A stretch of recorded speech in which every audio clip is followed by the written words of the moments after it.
بسم الله الرحمن الرحيم. الحمد لله رب العالمين، والصلاة والسلام على أشرف الأنبياء والمرسلين نبينا محمد وعلى آله وصحبه أجمعين. أما بعد، دا الله سبحانه وتعالى بتوفيق سرا او داغه برحم و کرم سرا در رمضان پا دی ایمانی او علمی مجالسو که دا زمانگا ولسم مجلس ده او پا دی که با انشاءاللہ آغا موضوع سر ترسو کما موضوع چی منگا پرون شروع کرده او هغه آثار الذنوب على الافراد والشعوب، د ګناه آثار او اثرات په فرد او معاشره باندې. ما دا خبره پرون ذکر کړه چې داسې نه ده چې تا ګناه وکړه خبره ختمه شو. دا ګناه بیا شاته او اثر پرېږدي، گناه شاته یو بد اثر پریدي. داسې نه ده بس راله یو خبره راله ختمه شو ولاړه. نه نه نه، ګناه وشوه، نافرمانی د الله وشوه، نافرمانی د پیغمبر صلی الله علیه وسلم وشو. اوس د دې بد اثر ته ګوره، د دې بد انجام ته ګوره. نو په هغه اثارو کې او هغه اثراتو کې منګه سلور ذکر کړیو. یو منګ دا خبر ذکر کړی و چې د ګناه د لاسه انسان د علم نه محرومه کیږي، حرمان العلم. دغه شان دویمه دا خبره چې د ګناه د لاسه انسان ته دنیوي کارونه آسان ګران شي. د ګناه د لاسه انسان ته دنیوي کارونه او مسایل هغه ګران شي، دروازې ورته بندې شي ټولې. تأثیر الامور علی العاصی، گناهګار د پاره د خبرې ګرانېدل. دریو موږ دا خبره ذکر کړې وه چې کله ګناهونه یو سړی ډېر کړي نو د هغه په زړه باندې زنګ راشي، زنګ. او چې کله په دې زړه باندې زنګ راشي نو بیا دې په غافلانو کې شي، غفلت پکې پیدا شي. څلورمه او اخرنۍ خبره دا ذکر شوې وه چې د ګناه د لاسه عذابونه راځي، لکه زلزلې په ځمکه باندې ننوته او داسې نور عذابونه د ګناه د لاسه راځي. پنځمه خبره، پنځم اثر د ګناه، او دا اثر په ټولو باندې دی، په ټوله معاشره باندې، په ټول قوم باندې، بلکې په مسلمانانو باندې.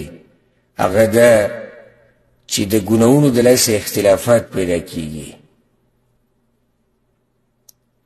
د ګناهونو د لاسه اختلافات پیدا کیږي. څوک چې د الله نافرمانی کوي، د پیغمبر صلی الله علیه وسلم نافرمانی کوي، نو په دغه خلکو کې، په دغه قوم کې، په دغه معاشره کې اختلافات دي. یو حدیث ته امام احمد راوړی دی، پیغمبر صلی الله علیه وسلم وی: والذي نفس محمد بيده ما تواد اثنان ففرق بينهما.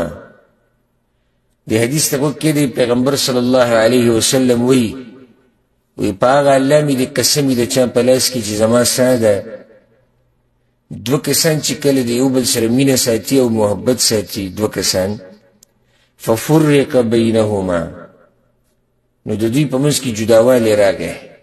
د دوی په منځ کې څه راغی؟ جداوالی. ولې؟ الا بذنب يحدثه احدهما. پیغمبر صلی الله علیه وسلم وایي دا جداوالی به لازم په دوی کې د یو کس د ګناه د لاسه راغلی. دا جداوالی چې کوم په دوی کې راغی، دا محبت چې د دوی ختم شو، دا دوستی او یاری چې د دوی ختمه شوه، دا ورولي چې ختمه شوه یو پکې د الله نافرماني کړې ده د هغې د لاسه دا کار وشو.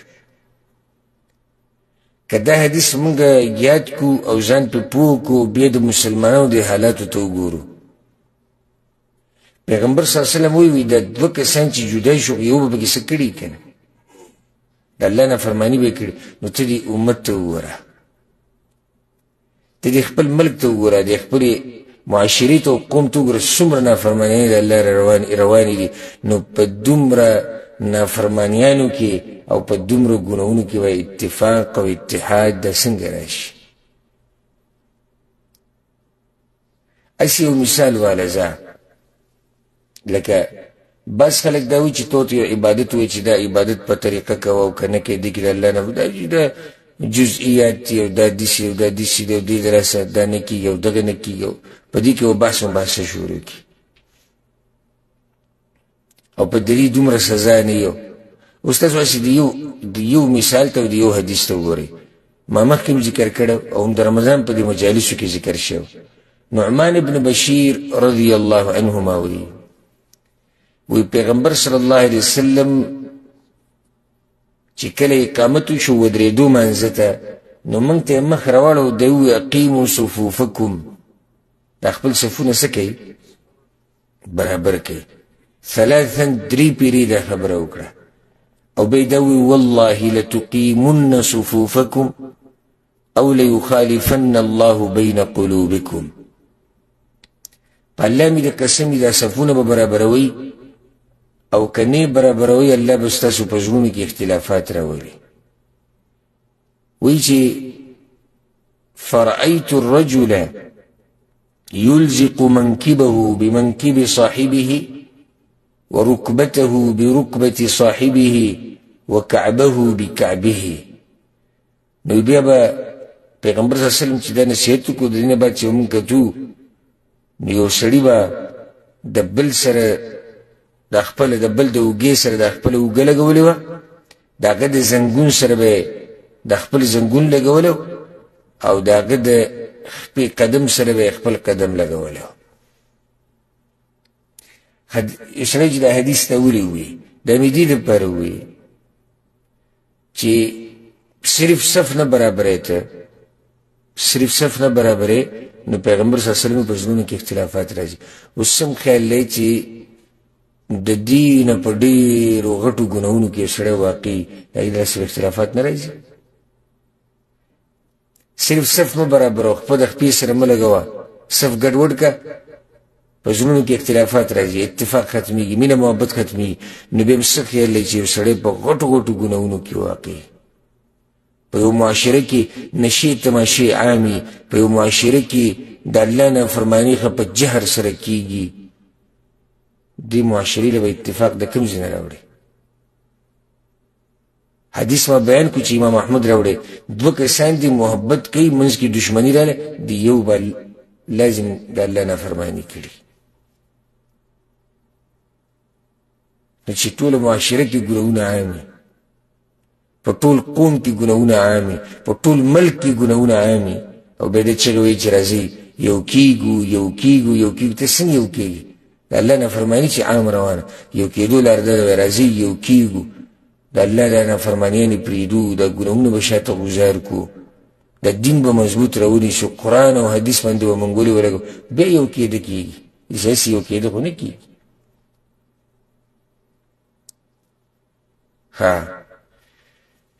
نو دا سویم اثر شو.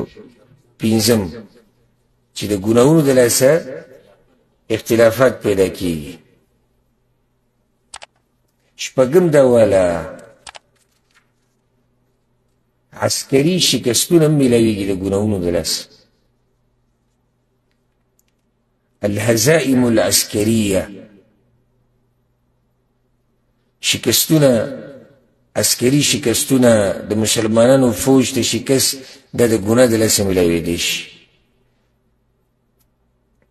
په دې باندې ښکلی مثال څه دی؟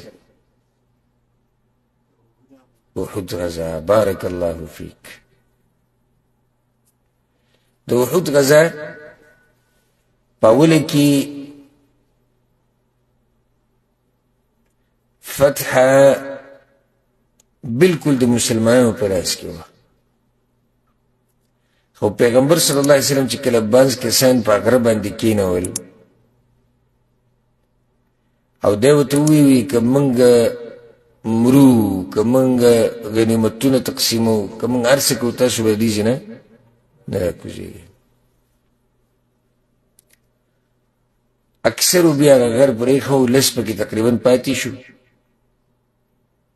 وایي دغه د مسلمانانو لږې د غنیمت تقسیموي. نو هغه نور ورته وویل پیغمبر خو ویلي که موږ مړه شو او کارغان راشي او مارغان راشي او موږ وخوري، زموږ د غوښې وخوري، بیا هم تاسو نه راکوزېږئ.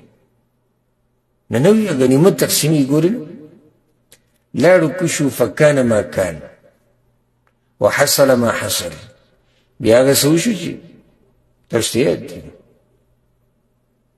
هغه څه به د مسلمانانو مخې ته رالو چې هغه تاسو سره تاریخ یاد دی. د احد تاریخ خو مشهور تاریخ دی، د احد د غزا. فتح په څه کې بدله شوه؟ شکست کې. اولما اصابتكم مصیبه قد اصبتم مثلیها. کله چې تاسو ته مصیبت در ورسېدو، الله وایي صحابه کرامو ته وایي ها مصیبت ته و چې اویا کسان شهیدان شو. قد اصبتم مثلیها، تاسو دو چند د دې سزا ورکړې و. چاته؟ مشرکانو ته په بدر کې. بدر کې د هغوی اویا مردار شوي او اویا قیدیان شوي. قلتم ان هذا، تاسو به دا وایي چې دا مصیبت موږ ته د کوم ځای راورسېدو؟ فتح په شکست کې ولې بدله شو؟ حالات خو بالکل برابرو. دا څنګه داسې وشو؟ قل هو من عند انفسکم. ای پیغمبر ورته ووایه دا ستاسو د لاسه. چې کله تاسو د پیغمبر ونه منله، کله تاسو کې اختلافات رالو،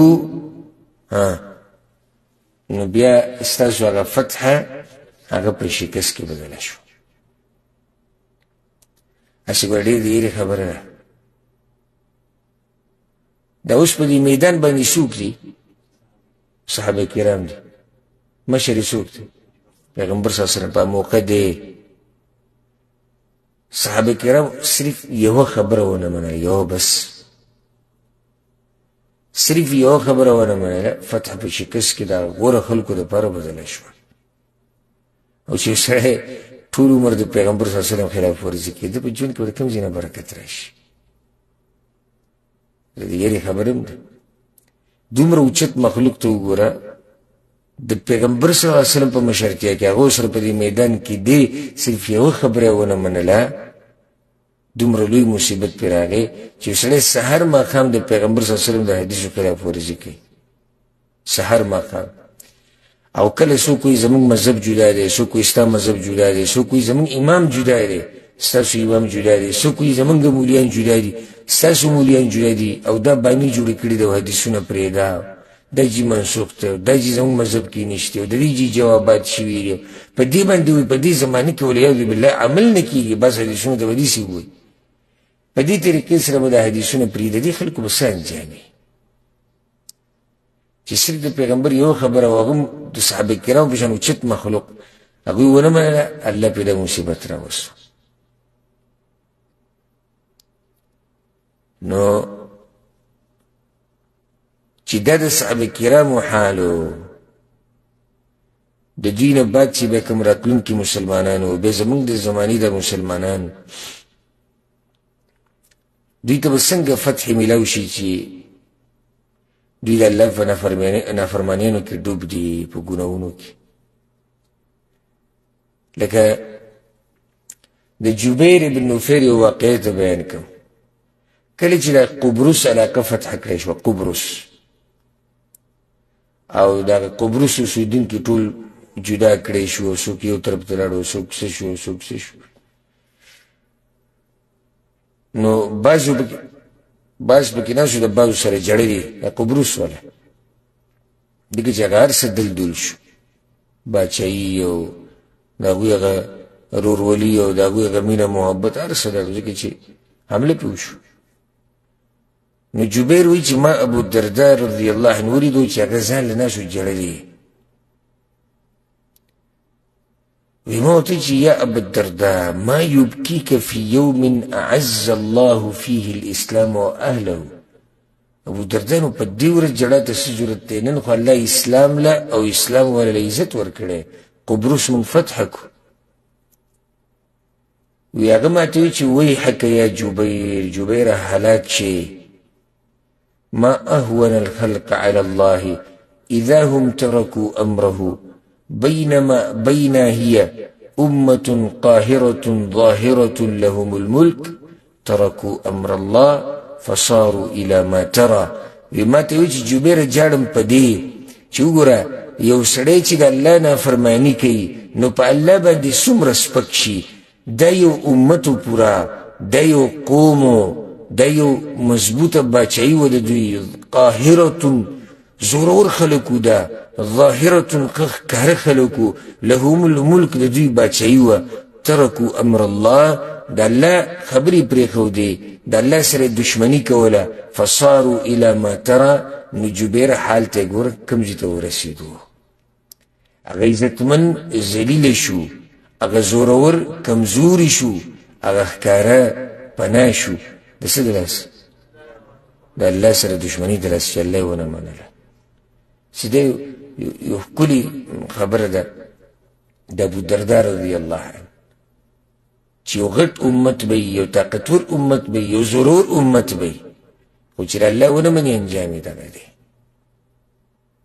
نو که موږ دا غواړو چې زموږ د امت زورور شي او د مسلمانانو چې کوم افواج دی او فوج دی هغه زورور شي او عسکري طاقت یې د مؤمنانو او مسلمانانو سره صرف ګوره په عسکري طاقت کار نه کېږي ګوره دا مې یاده کوي صرف په دین کار نه کېږي چې ما سره فوج زورور دی صرف په دین کار نه کېږي چې ما سره قسمه قسم اسلحه ده صرف په دین کار نه کېږي چې موږ ډېر یو لقد نصركم الله في مواطن كثيرة ويوم حنين إذ أعجبتكم كثرتكم فلم تغن عنكم شيئا الله وی د حنین په غزا کې ستاسو د ډیروالي د لاسه تاسو په دوکه کې پریوتي وي چې نن خو موږ ډېر یو هغه ډیروالي وي تاسو له هېڅ فایده در نه کړه دا ګوره صحابه کرام دي ښه دې ته هم خیال کوئ دا څوک دي دا صحابه کرام دي حنین کې چې څومره خلکو سیرت کې موږ دا خبره ذکر کړې ده حنین کې چې مسلمانانو څومره تعداد و دومره بل ځای کې نه و نو هغوی ډېر څه خوشحال یاره وایي نن موږ ډېر یو الله وایي هغه ډېروالی در هېڅ فایده در نه کړه صرف په دې کار نه کېږي چې سړی خپل فوج یادې رایدی چې څو پورې د سره ایماني طاقت نه وي څو پورې د سره د الله د طرف نه مرسته نه وي نو د هغه وخته پورې ستا د اسلحه ستا د فوج دم بېکاره دی ان سید الله ویلي واعدوا لهم ما استطعتم من قوه د کافرانو د مقابلې دپاره چې تاسو خپل طاقت ډېرولی شئ ډېرې کوئ څه چې تیاری کولی شئ ویې کوئ خو د هغې سره خو د ایمان تیاری نه هېری که نه چې ته صرف دغه یو آیت یادی الله وی واعدوا لهم هغوی دپاره ځان تیار کړي دغه یو آیت یادی نو ولې دا نور دین د نه ټول هېر شو ایمان چې د سره وي ایمانی زور چې د سره وي او د هغې سره بیا تا سره هغې سره د فوج زوري د اسلحې زوري دا بیا ډېر خوند کوي خو چې ایمانی زور د سره یې اول چې ایمان د سره نه لوی لوی فوجونه الله سبحانه وتعالی تباه کړي دي او ښه طاقتور خلک الله تباه برباد کړي دغه ته وګوره فرعون ته او فرعونیانو ته عادیانو ته وګوره سمودیانو ته وګوره ولې دا کمزوري خلک اوس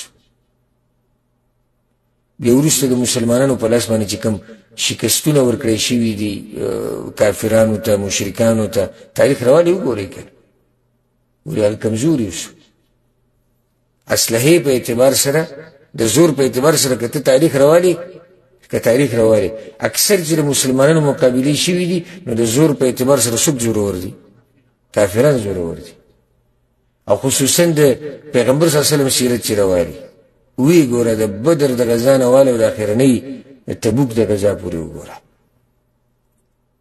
مسلمانانو عدد کم دی اسلحه کم ده په هر ځای کې بیا هم زورور کېږي وجه څه ده ایمانی زور ورسره وجه دا ده چې ایمانی زور ورسره و نو په ګناهونو سره انسان ته شکست میلاویږي او کمزوری کېږي وم اثر د ګناه دا دی چې د ګناه د لاسه انسان سپک شي په الله باندې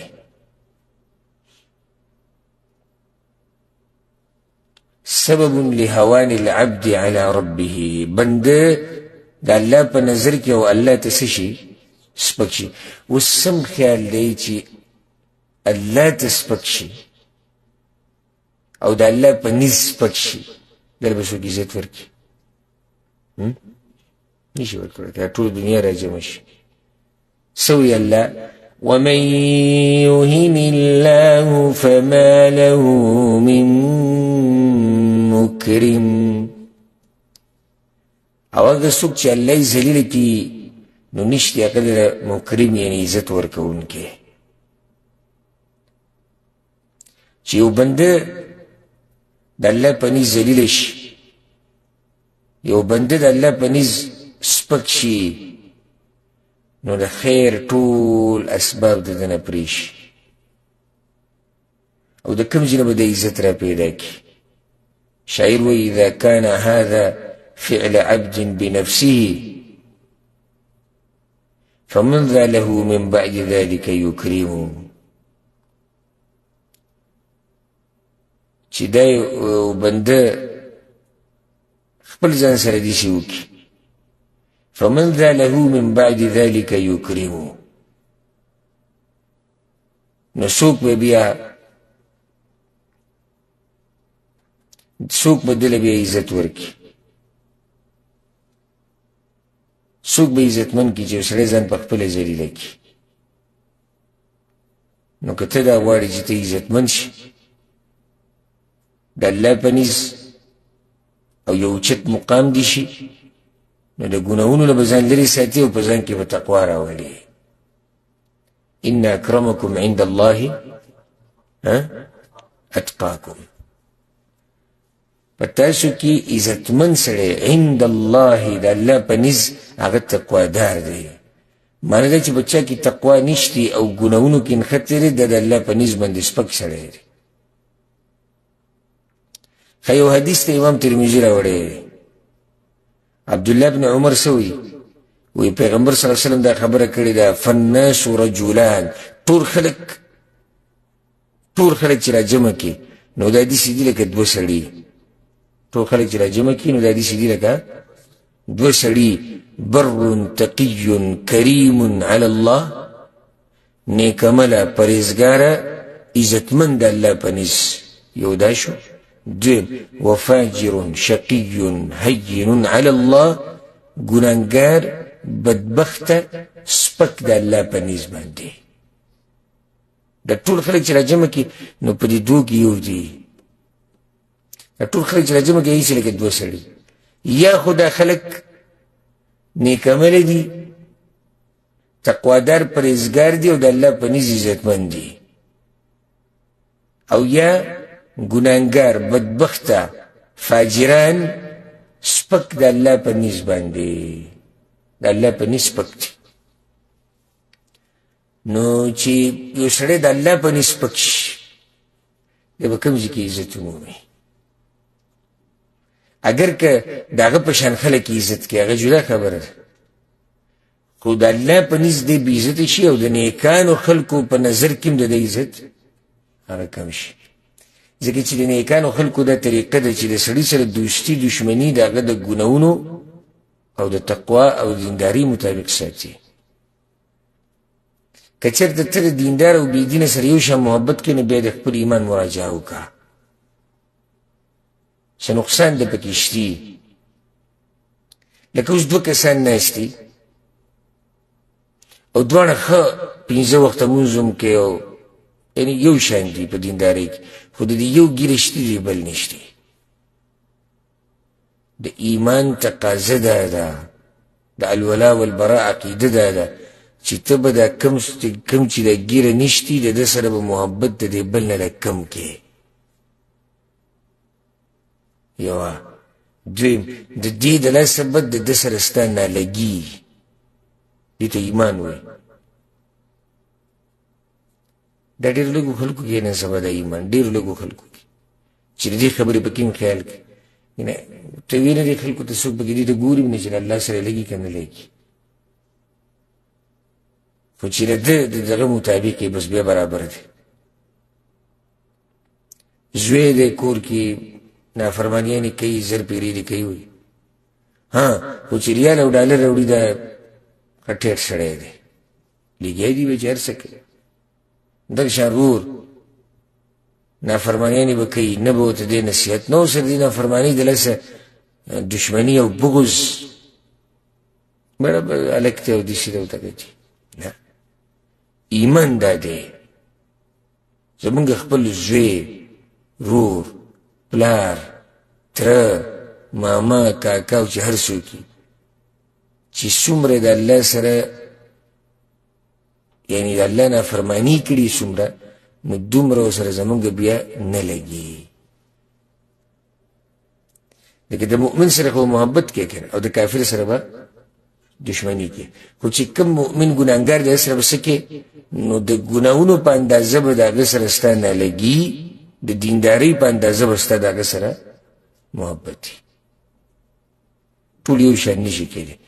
دا څوک نشي ویلی چې جی مسلمان دی نو ای مسلمان صحیح د مسلمان دی، خو دی بل مسلمان ته نه رسي که نه، هغه د الله په نزد عزتمند دی، الله ته نږدې دی. نو چې د الله په نزد عزتمند دی موږ ته هم عزتمند دی، او چې د الله په نزد ذلیل او سپک دی موږ ته هم څه دی، موږ ته هم سپک دی.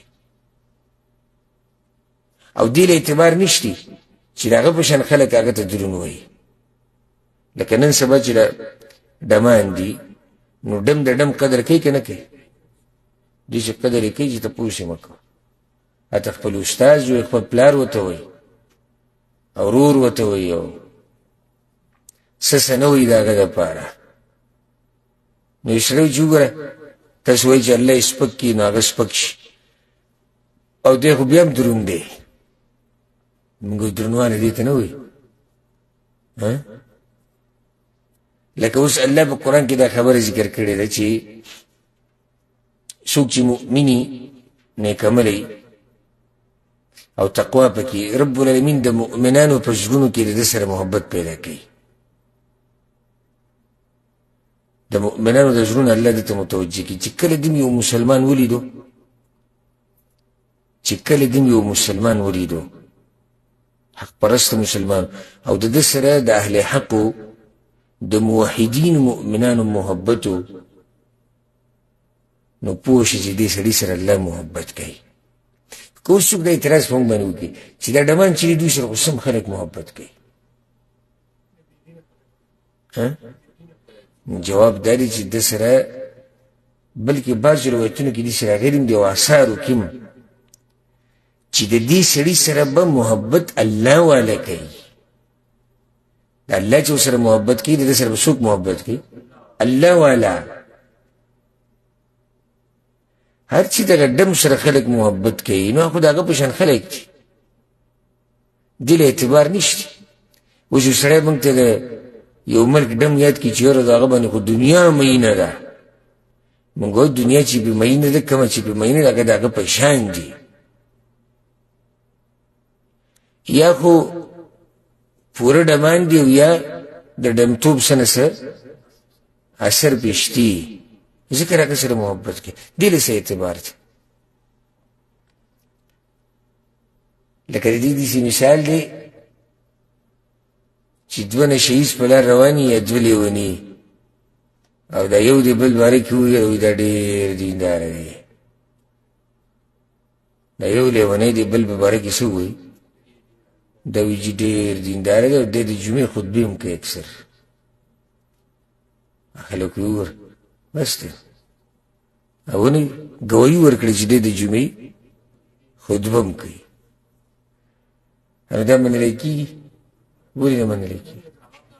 او د په شان لیونی د هغه عقل کوم ځای کې دی چې دی وایي چې دی د جبې خطبې کوي. اوس ډم د ډم ګواهي ورکوي چې وایي چې ښه سړی دی. نو خو وایي تاسو دواړه ښه سړي یو شان یې. اعتبار دې دی چې الله والا څه وایي،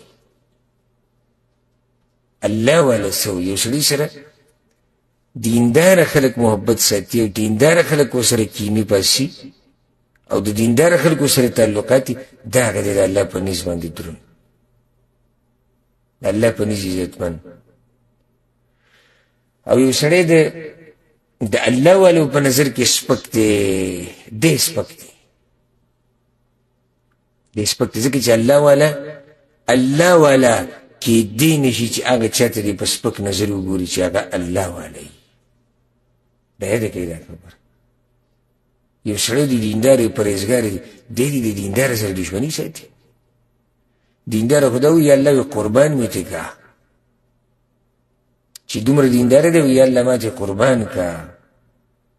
دیندار خپل مجالسو کې د دیندار صفت کې را پلانې ماشاءالله شپې تهجد نه پاتې کېږي. څه خیال دی دله سره به دشمني کوي؟ محبت وسره یاره پلانې ماشاءالله سمې صدقې ورکوي، دا پلانې ماشاءالله ډېر علم ور الله ورکړی، دغه ماشاءالله ډېر ښکلی تلاوت کوي. دا قسمه خبرې دوی په مجالسو کې کېږي. نو الله دې مونږ درانه کړي، الله دې مونږ عزتمن وګرځي د الله په نزد او د الله والو په نزد، او الله دې مونږ د ذلت نه په دنیا او په آخرت کې په امن او امان کې کړي. اتم اثر دا دی د ګناه چې د تیر شو امتونو هغه بیماری ورته ولګي. د تیر شو امتونو بیماری داسې که عنوان شي د تیر شو امتونو بیماری، هغه به په دې امت کې مرشي.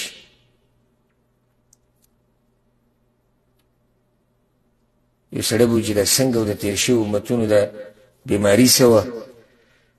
حدیث کې دا راځي، ما ذکر کړی نو ماته ښکاري چې دې مجالسو کې م ذکر کړی.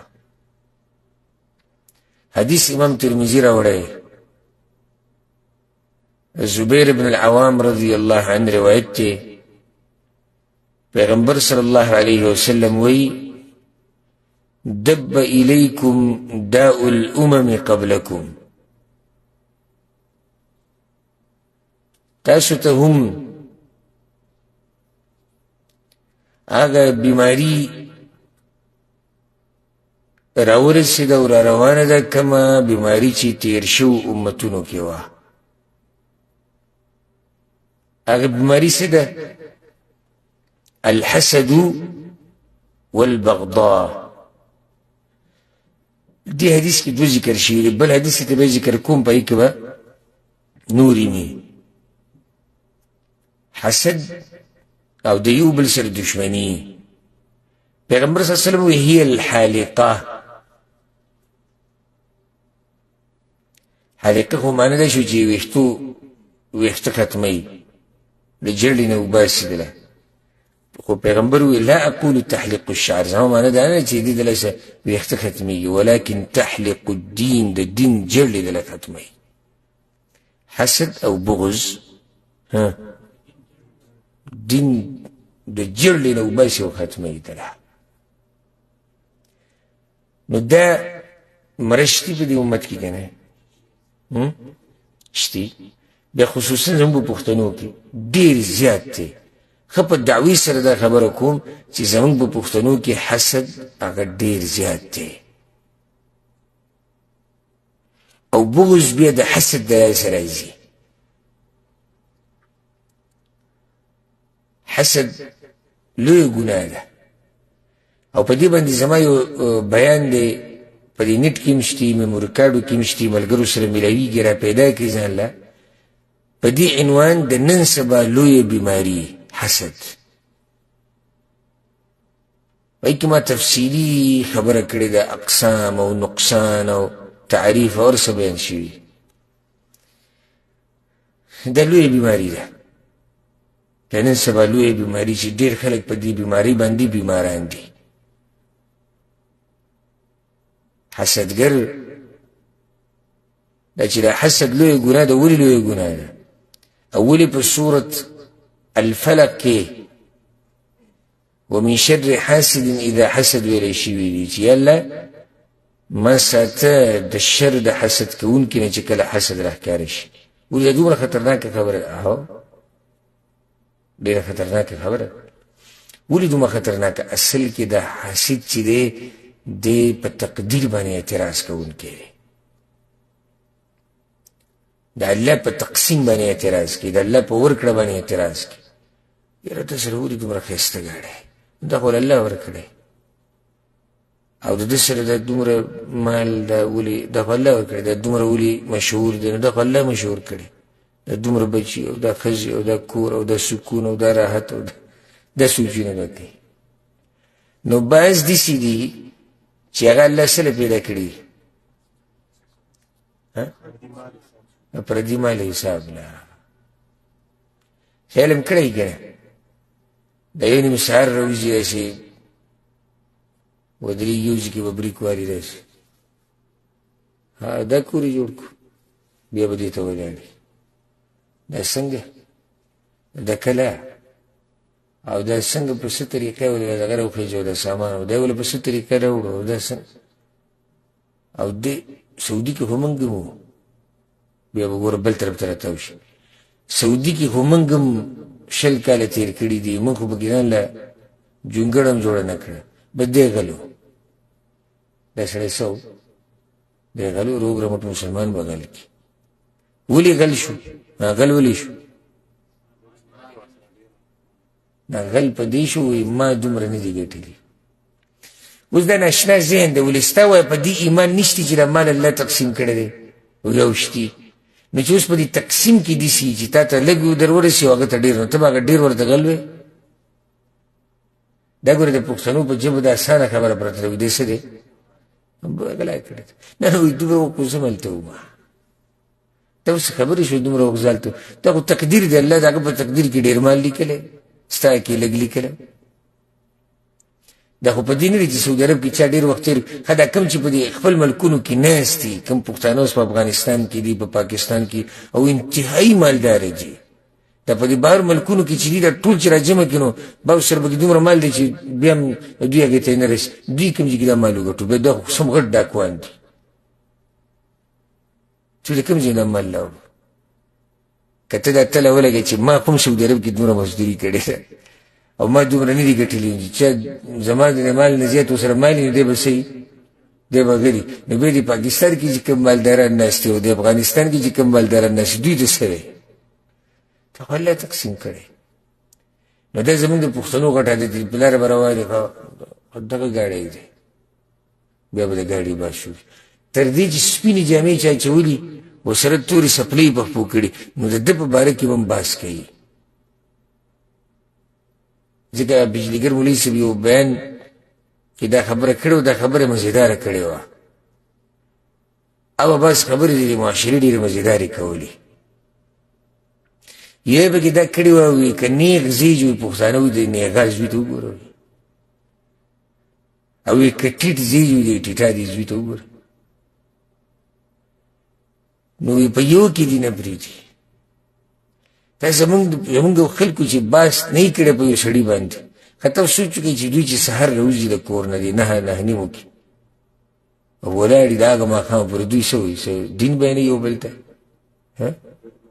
خو دغه پردي حسابونه کوي. هغه ځمکه اکته د ګراغه ځمکه کته او دی څنګه په سوی پوټ ورکړو، خو دا ډېر ګران او دا فرزان او دا بل ته ولي نو هغه ته ولي نو ده ته ولي نو دا کیسې به د مشرانو روان. نو چې مشران دا زه نن کې مې خبرې کوم، دا زه حقایق بیانوم، که څوک خفه کېږي الله دې خوشحاله کړي. چې اوس مشران په دې بحثونو کې پراته وي، نو ستاسو څه خیال دی چې کشران به په کوم بحث کې پراته وي؟ همدغه کیسې به کوي. نو حسدګر ډېر غریب دی. اوس دې ته وګوره، دې چې چا سره حسد کوي، لکه اوس دې یو سړي سره حسد کوي چې د هغه 2 ښځې دي او د هغه سره لینډ کروزر دی او د هغه سره بنګله ده او دا ولي او دا د کوم جنرال ده، نو هغه ګوره د شپې اوده پروت دی، دې چې ورسره حسد کوي او خڼارې کوي او ښه مزالي د خپل ژوند، او دې په کټ کې اوډي راوړي دا څنګه دا ولې دا څنګه دا ولې نو دې ته دا پرېږدي چې لکه صرف دې عذاب ته وګوره هغه په ارام ودرې او دې په سوچونو کې دی دې بل عذاب ته وګوره یعنې هغه کومه ښځه چې ورسره ده د هغې نه یې خوند وانغستو د هغه ډېرو په سوچ کې د هغه خپلې نه هم خوند وانغست د هغه مزېدار کټ په سوچ کې د غریبۍ د هغه کټ نه هم خوند وانغست د هغه بنګلې په سوچ کې د خپل وړوکي کور نه هم خوند وانغست د بچو نه ځکه ټول ورځ په دغه سوچ کې نو څه بعض وایي که نه بعضو علماو دا خبره کړې ده وی حسد څه انصاف والی دی وی حسد څه انصاف والی بیماري ده وی څنګه انصاف والی ده وی شروع یم دا که چا نه وکړه هغه څوک چې کوي نو اول یې هغه مړ کړو بیا مخکې لاړه شروع یې چا نه وکړه هغه څوک چې حسد کوي نو انصاف والی بیماري ده بل ته نه وړي شروع دکه سړي نه کېده څوک چې حسد کوي اورېږي غریب روزانه او په پردي غمونو کې به تک زیړ شي وچ به شي هر څه صرف په دې سوچ کې چې لکه پلانې مالداره پلانې غریب پلانې مالداره پلانې غریب که چېرته په تقدیر باندې مضبوط ایمان وي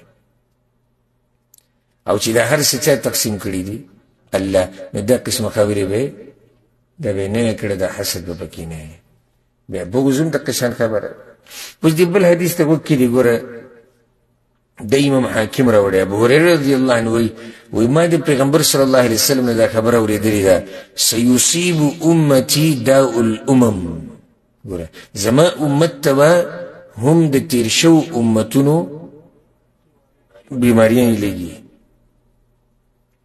قالوا یا رسول الله وما داء الامم صحابه کرام یا رسول الله د تیر شو امتونو د بیماریان کومې وي دي پیغمبر صلی اللہ علیہ وسلم الاشر والبطر والتكاثر والتناجش في الدنيا والتباغض والتحاسد حتى يكون البغي خسيدة قلونا او النبي مريان ياديك الاشر معناه انها شكري كول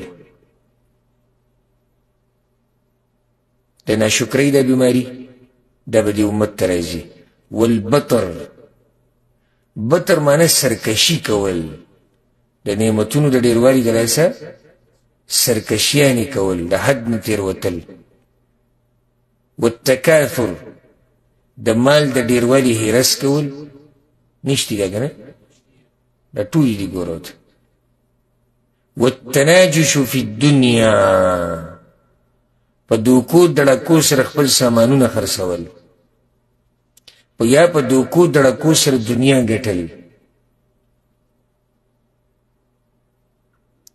والتباغض د یو بل سره حسد بغض کول والتحاسد او د یو بل سره حسد کول حتی یکون البغي تر دې چې خبره به ظلم ته ورسي نو ظلم او ظلم ته دا خبره ګوره دلته اوس دا فایدې راته یاده کړم وی په دنیا کې د ډېروالي هرس او دنیا ګټل په دوکو دړکو سره بیا و تباغض بغض بیا و تحاسد حسد دا بغض او حسد پیدا کېږي د څه د لاسه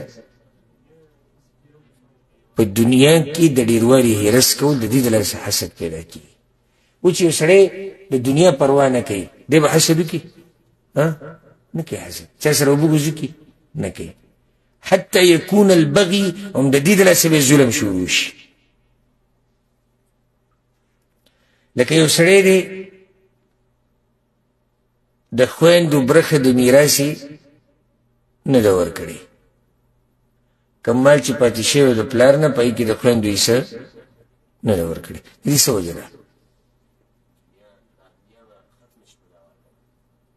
نه د دنیا او دقه سوچ دی دغه وجه کې دا ورکم دنیا به زما کم شي مطلب د دنیا د ډیروالي هرس دی د دنیا د ډیروالي د هرس ته لاسې ظلم وکړو نو دا ظلم چې انسان نه واقع کېږي دا د دنیا د لاسه واقع کېږي اکثر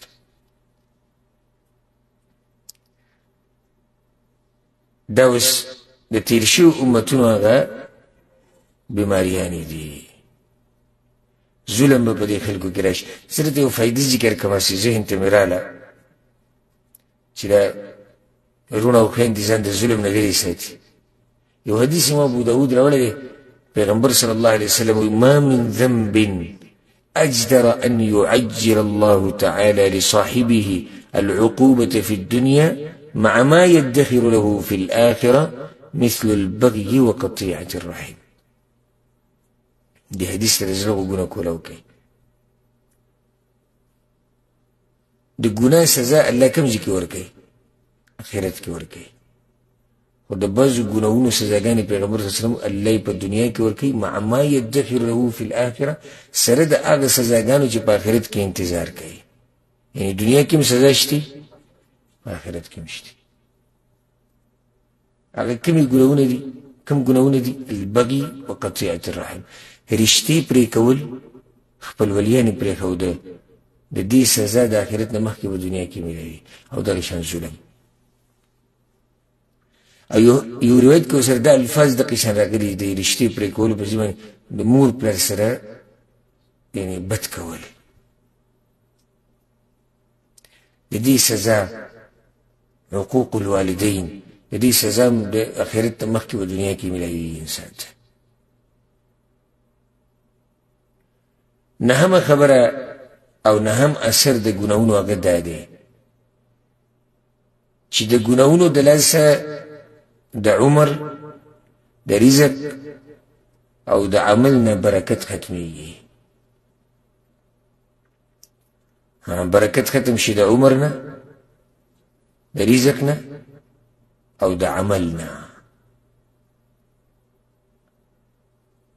حدیث کې دا راځي کنه، پیغمبر صلی الله علیه وسلم دا خبره کړې ده چې قیامت ته نږدې به څه وشي؟ وخت به لنډ شي، راجمع به شي. بیا علماو د هغې قسم تفسیرونه کړي، خو یو واضح تفسیر دا دی او همدغه راجح کاري والله اعلم چې د دې وخت نه به برکت ختم شي. وخت نه به څه ختم شي؟ برکت. نو پیغمبر صلی الله علیه وسلم وی کال به میاش به هفته شي، هفته به ورځ شي، ورځ به یو ساعت شي. زموږ دې وخت کې څه خیال؟ اوس دا یعنی تېر شوي روجې ته چې موږ سوچ وکړو، د تېر شوي کال روژه، نو موږ ته داسې ښکاري چې هغه د تېر شوي کال روژه اوس دی دا تېره شو، او دا دی کال پکې تېر شو، بله روژه راله، هغه بله م 18 ورځې تېرې شوې. اوس دې ته سوچ کوه. او سبا بل سبا ګوره اختر چې دا هم تېر شو، بس تېر شو. د لسو پورې د لس رمضان چې یا 15 دې پورې خو بیا هم سړی څه نه څه پوه شي، بیا خو وروسته بلکل نه پوهېږي چې روجو سره عادت شوی، بیا خو پرې د سره پوه نه شي چې دا څنګه تېرې شوې.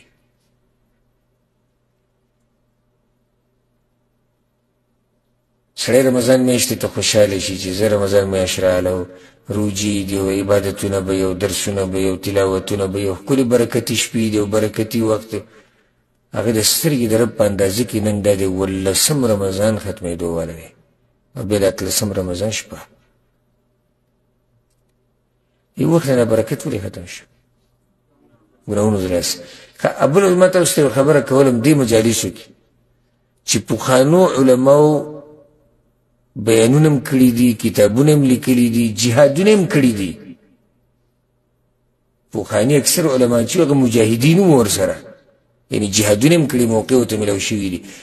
ورسره قاضیان وو، اکثر فیصلې به یې کولې خلکو.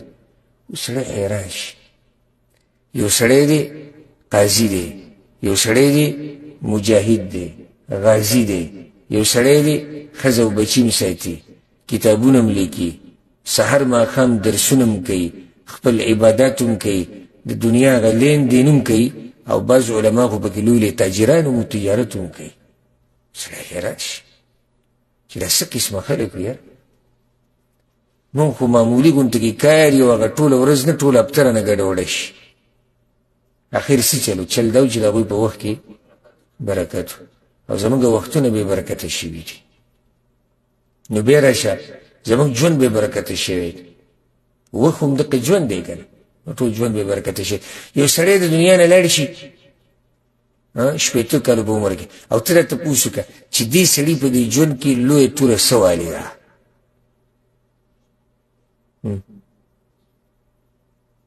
څه کړي؟ بس مزدوریان یې کړي، خېټه یې ساتلې ده. نو دا خو عام خلک هم کوي، دا خو هر سړی چې دنیا کې دی سړی هغه دغه محنت کوي چې زه به خپل بچو دپاره رزق ګټلو کوشش کوم، او د ښځې دپاره او د خپلو، دا خو د سړو کوشش دی. خو ده توره څه والې ده؟ څه یې کړي دي د امت دپاره؟ غټې څه کړي دي چې هغه یاد شي؟ نه، عمر بې برکته دی. یعنې 80 کاله او 1 کاله یو سړی تېر کړي او باقي غیر دقه شان لاړ شي. نو دې ژوند پسې زه یم چې په داسې ژوند باندې افسوس پکار دی. زه خو به افسوس کوم، او ستاسو خپله مرضي ده که ده تاسو ته ښه ښکاري چې یو سړی ټول عمر دقه شان تېر کړي، نه د الله دپاره څه وکړي، نه د امت دپاره، او بس صرف وایي زه جي لګیا نه یم، وایي زه خو رزق ګټم. نو رزق خو موږ ټول لګیا یو ګټو، خو د هغې سره سره داسې څه کول غواړي چې د امت کې ستا تذکیره پاتې شي. اوس که یو سړی دا وایي چې یاره د شاته تذکیره که څوک په دې سوچي چې یاره زما تذکیره وشوه، زه مړ شم او خلک زما تذکیره کوي، ښه، نو دا ریاکاري کې نه راځي؟ تا ورته فتوا ورکړه.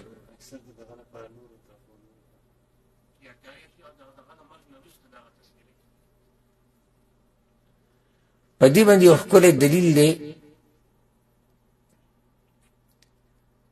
موږ یو ځای کې ناست وو، داسې مولیانو بحث کوو، نو یو مولا پکې دا ووایي، د دلیل ذهن کې نه و په دې خبره. سبحان الله، الله د سړي مرسته کوي، کله نه کله یو خبره به ستا ذهن کې هم نه خو الله یې رواچي. نو بس ما هغه سره خبرې کولې، نو په دې کې الله زما ذهن ته د دلیل اکدم رواچو، او دا مشهور دلیل دی دې خبرې دپاره. ابراهیم علیه السلام دا ویلي، واجعل لي لسان صدق فی الاخرین. زما دپاره یا الله آخرین یعنی ورستنو کې یو ښه ذکر پرېږدي یا الله. ابراهیم علیه السلام ریاکاري کوي؟ نه، دا ښه خبره چې سړی دا ووایي چې ځکه چې د هغې وجه ده. حدیث کې دا راځي چې د چا صفت وشو، مؤمنانو یې صفت وکړو چې دا سړی څه دی؟ ښه سړی دی، الله یې بخي. نو موږ کې هر یو سړی به دا ارمان کوي چې موږ مړه شو او نیکان خلک زمونږ صفت وکړي، مؤمنان زمونږ صفت وکړي. نو که ته دا غواړې چې یو تذکیره دې پاتې شي شاته، نو د امت دپاره څه وکړه. ولې څه نه کېږي؟ هغه بیا به عمر کې برکت ختم شوی دی د ګناهونو د لاس. صرف یو سړی بچو دپاره لګیږي ټول عمر، او هغه بچي بیا په هغو کې هم داسې واوړي چې تذکیره یې سره کوي نه، په قصو کې پاتې شي. نو الله دې رحم وکړي. دغه شان د رزق نه برکت ختم شي، د رزق نه برکت څه شي؟ ختم شي. وګورئ نن سبا د رزقونو کې تنګوالی راغلی دی که نه راغلی دی؟ د دې تنګوالي د لاسه دا رزق دا تنګېده، او دا قرضې او دا مالي مسایل سم ډېر شوي دي. خو چې چا سره میلاوي مالي مسله ده. څوک وایي په ما قرضه ده، څوک وایي زه څه کار کوم پیسې را سره نشتي، څوک وایي علاج کوم پیسې را سره نشتي، څوک وایي کلي ته تله غواړم پیسې را سره نشتي، څوک وایي بهر ته ځم مسافرۍ له خو پیسې نشتي. یعنی اکثرو خلکو سره چې میلاویږي مسایل د څه دي؟ هغه مالي مسایل دي. موږ ټول دې ته سوچ کوو چې ټولو ته مالي مسایل، خو دې ته سوچ نه کوو چې آخر ولې دا دومره مالي مسایل جوړ شوي دي؟ دا رزق ولې دومره لنډ تنګ شوی دی؟ د هغې وجه څه ده؟ ګناهونه. زه یو آیت تاسو ته اورم او سوچ به کې وکړئ. سوره اعراف کې دا آیت شته، الله وایي ولو أن أهل القرى آمنوا واتقوا لفتحنا عليهم بركات من السماء والأرض. اللوي كتشرت كيلو ولو أن أهل القرى الله دا کلیو تذکره وکړه کم کلی چې الله تبا کړي. سوره اعراف کې شته تذکره کړه د عادیانو، ثمودیانو، د لوط علیه السلام د قوم، د شعیب علیه السلام د قوم، د نوح علیه السلام د قوم، د ټولو تذکره د شعیب علیه السلام قوم، د ټولو تذکره وشي. بیا الله وایي که چېرته دې کلي والو آمنو ایمان راوړی وی، واتقو تقوا پکې وی، ګناهونو نه یې ځان ساتلی وی، لفتحنا علیهم برکات من السماء والارض. الله وی ما به برکتونه راورولی وی د اسمان نه او راویستلی به مې وی د ځمکې نه. دا برکتونه به د څه د لاسه راغلی وی؟ که چېرته دوی کې ایمان وی او تقوا پکې وی نو برکتونه به راغلی وی. خو چې ایمان نشتی او تقوا نشتی بیا برکات هم نشتی. سورة الجن کې دي که نه وأن لو استقاموا على الطريقة لأسقيناهم ماء غدقا. که چېرته دوی په نیغه لار روان شوي وی لأسقيناهم ماء غدقا، په دوی باندې موږ څکولي وي هغه اوبه چې هغه ډېرې خوندورې دي، ډېرې مزېدارې دي. خو شرط پکې دا دی وأن لو استقاموا على الطريقة، که چېرته دوی په نیغه لار باندې نیغ روان شوي وی. کم سړی چې د الله بندګي کوي او دینداري، الله یې په رزق کې برکت اچوي. لږ رزق یې خو د ډېر څه دپاره کافي شي. دا ځکه عامه خبره وکړم د دې علماو په دې ملکونو کې نه، د خلیج ملکونه شوي دلته چې اکثر علما په ډېر ښه حالات کې، وجه دا دی چې هلته د دوی حکومتونه، د دوی مشران هغه د علماو خیال ساتي او د هغوی د ادارو خیال ساتي او د جوماتونو د دوی په مشرانو کې ډېر ښه صفت دی. اوس زمونږ ملکونو ته وګوره نو مولوي صاحب، مفتي صاحب، شیخ صاحب غریب به اکثر کمزوري حالاتو کې یې نه، لږه ورته کې تنخواه به وي او اکثر ورسره ګاډی نه وي، سکوټر ورسره هم نه وي، پیاده به ځي راځي چې کوم پکې راشي تکړه سکوټر ځان له وایي. کم عالم داسې لږ مشهور وي هغه بیا حالات برابري، ځکه چې خلک یې ډېر پېژني، خلک ورسره مرستې کوي او منډې ورسره وي، او یا په غټه اداره کې یا شوق د خلکو دی چې دی زموږ سره استاد شي او موږ ورله غټه تنخواه به ورکړو او دا دې لږ ښه دي. نور عام حالات کمزوري. خو بیا هم چې ته دې ملا صاحب سره میلاویږي او تپوس دې کوي چې څنګه حالات څنګه دي، الحمدلله زه سم خوشحاله. او هغه ډاکټر صاحب او هغه انجینیر صاحب چې د هغه تنخواه 1,00,000 روپۍ، 1,50,000 روپۍ، 80,000 روپۍ، 80,000 روپۍ، 50,000 روپۍ د هغه تنخواهي، کم سے کم 50,000 دا 50,000 80 ته دا کم سے کم خبري. او هر څه ورته د حکومت د طرف نه سهولیت رسېدنې ته اوس کې ژوند دې څنګه تېرېږي، ډېر دومره شکوې شروع کړي یاره حکومت راسره دا ظلم وکړو، بس ته نور دا پرېږدو، ځان له په دې دی نه مړېږي، ځان له هم ګوره هسپتال کې کښېني سرکاري تنخواه باندې بیا مړېږي نه، پرایویټ کښېني که نه کښېني؟ پرایویټ هم کښېني. سره دې چې پرایویټ کښېني بیا چې تپوس کوه څنګه یاره بس شروع به او دغه مولوي صاحب دا غریب 100,000 روپۍ تنخواه یې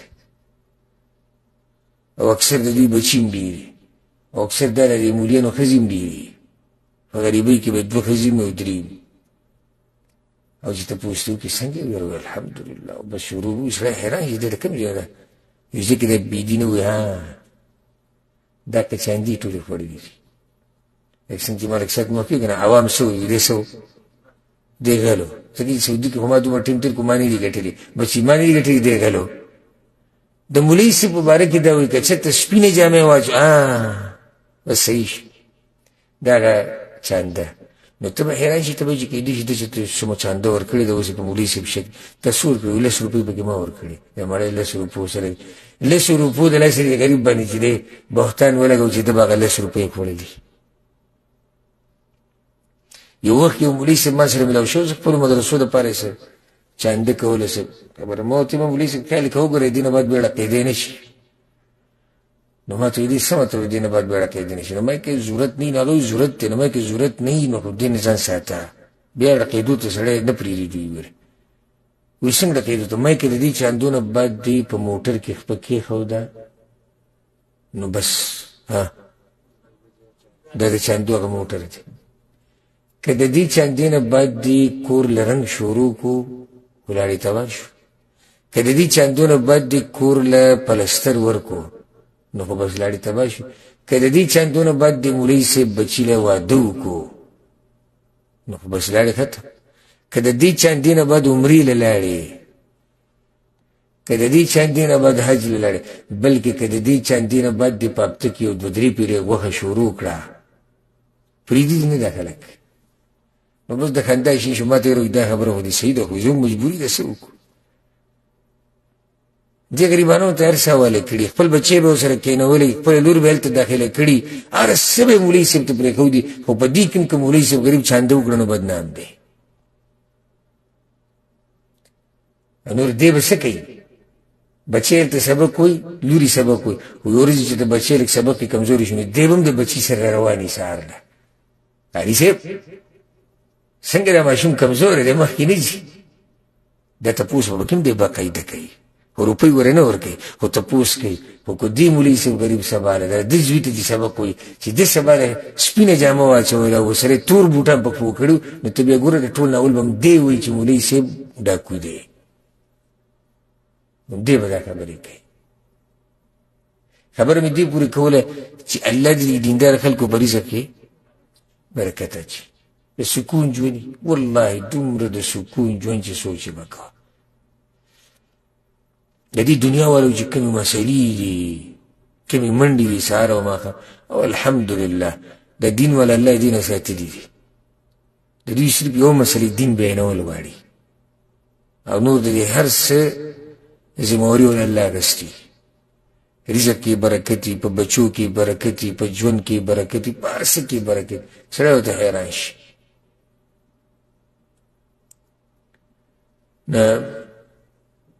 موږ یو وخت یو عالم سره سبق وی، هغه سره خپل ګاډی نه و.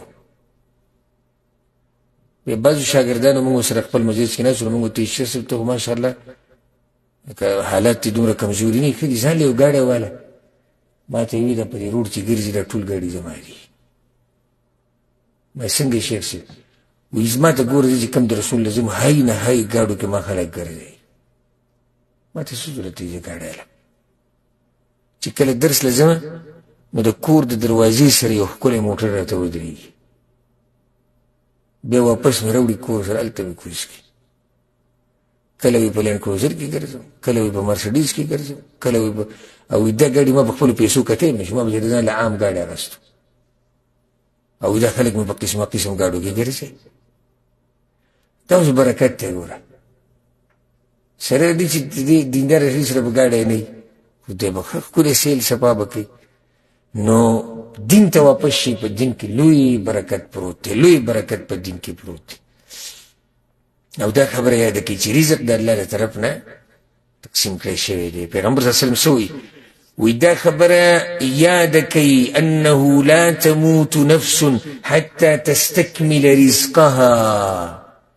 دا هغه وخته پورې یو نفس د دنیا نه یې نشي تللی چې څو پورې خپل رزق نه یې ختم کړی. دا هغه وخته پورې یو نفس د دنیا نه نشي تللی. پیغمبر صلی الله علیه وسلم اجملو فی الطلب، رزق چې لټوئ نو په ښایسته طریقې سره یې لټوئ. او که چېرته دا رزق د باندې لیټ شي، ګوره که چېرته دا رزق لیټ شي، کم شي، کمزوری شي، نو داسې نه چې ستاسو دا هر څه طریقې باندې وایي چې موږ به وګټو. نه، پیغمبر صلی الله علیه وسلم وایي فإن الله لا ينال ما عنده إلا بطاعته. دا ډېر ناشنا نصیحت دی. د الله سره چې څه دي دا ته خپل لاس ته نشي راوستی مګر د الله په بندګۍ سره. رزق ګټي په ښایسته طریقې سره، نیک عمله که ځان او په حلالو طریقو سره رزق ګټه، الله به دله پکې برکت واچي. دا روایت امام بازار راوړی دی او شیخ الباني صحیح کړی هم دی. نو په دې باندې به اکتفا وکړو. نن څو شو؟ 9 شو که 10؟ 9. ننني کوم یو دی احمدشاه تا لیکلي؟ د ګناهونو د لاسه اختلافات پیدا کېږي، د ګناهونو د لاسه عسکري شکستونه میلاویږي، د ګناهونو د لاسه یو بنده د الله په نزد سپک شي، د تیر شوو امتونو بیماریانې به په دې امت کې راځي، د ګناهونو د لاسه د عمر نه، د رزق نه او د عمل نه برکت ختم شي. په دې به اکتفا وکړو او باقي به انشاءالله بیا سباني نشست کې پوره کوو. الله سبحانه وتعالی دې موږ د هر قسمه ګناه نه لرې ساتي. الله دې زموږ په علم، عمر، رزق، بچو کې او بیبیانو کې برکت واچي. هذا والله أعلم، وصلى الله وسلم على نبينا محمد وعلى آله وصحبه أجمعين.